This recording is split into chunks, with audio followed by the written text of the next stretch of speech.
रामलालने त्याच्या मुलाला खूप गरीब परिस्थितीतून सांभाळलेले असते. त्याच्या मुलाला चांगली नोकरी लागते. रामलाल खूप थाटामाटात त्याचं लग्न लावून देतो.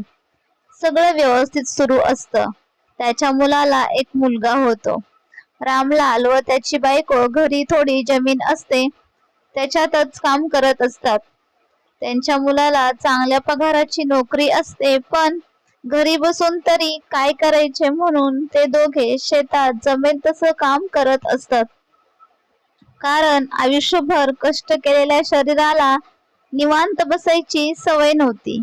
एक दिवस रामलालची बायको आजारी पडते व त्यातून ती काही बरी होत नाही व तिचा त्याच्यातच मृत्यू होतो. मात्र रामलालला खूप एकटं पडल्यासारखं वाटतं. आयुष्याची जोडीदार त्यांना सोडून गेली होती. त्यांच्या जीवनात खूप मोठी पोकळी निर्माण झाली होती. जसं काही सगळं संपलं असं त्यांना वाटत होतं. त्यांना घर खायला उठत होतं. मुलाचं अगोदरही घरात फारसं लक्ष नव्हतं आणि आताही नव्हतं, पण अगोदर रामलालची बायको असल्यामुळे त्यांची काळजी घेत होती. पण आता रामलालला वेळेवर जेवण देखील मिळत नव्हतं.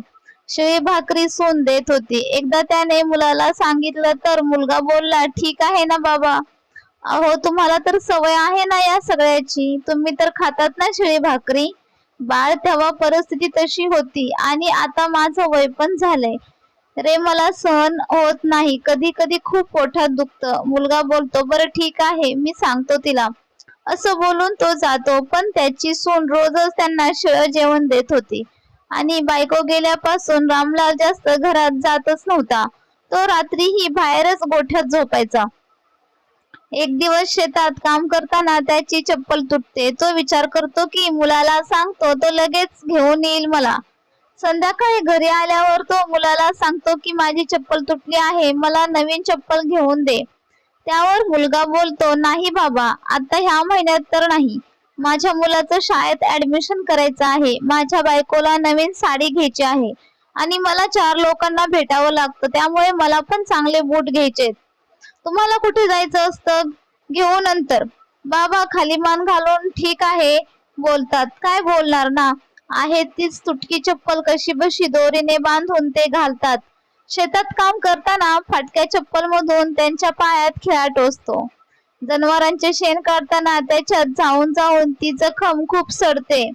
त्याच्यामुळे तो जेवणही करू लागला. हळूहळू त्याचा पाय खूप दुखू लागतो. पण मुलाचं काही लक्ष नसतं. सून येऊन शिळ जेवणाचं ताट ठेवून जात असते. रामलाल हळूहळू खूप आजारी पडतो. पूर्णपणे जेवण बंद करतो. त्याच्या जखमेत किडे पडलेले असतात. त्याला वेदना असह्य होतात. त्याचा मुलगा शेतात बाबा आज का गेले नाहीत म्हणून त्याला आवाज देतो, तर त्याचे बाबा रात्रीच गेलेले असतात. त्यांचा मृत्यू झालेला असतो. त्याचा मुलगा बाबांच्या दिवसाला बऱ्याच नातेवाईकांना जेवणात गोडधोड करतो. 1 ते 1.5 लाख खर्च करतो. सगळे बोलतात, मुलगा असावा तर असा, आपल्या बाबांवर मेल्यावर सुद्धा किती प्रेम करतो, त्यांच्या सगळ्या इच्छा पूर्ण करतो. खरंच किती नशिबान होते रामलाल, त्यांना असा मुलगा मिळाला. पण जर हेच जिवंतपणी त्यांना खाऊ घातले असते तर, आणि त्यांना एक चप्पल घेतली असती तर आज ते जिवंत असते. माणूस गेल्यावर नुसता दिखावा करून काही उपयोग नाही.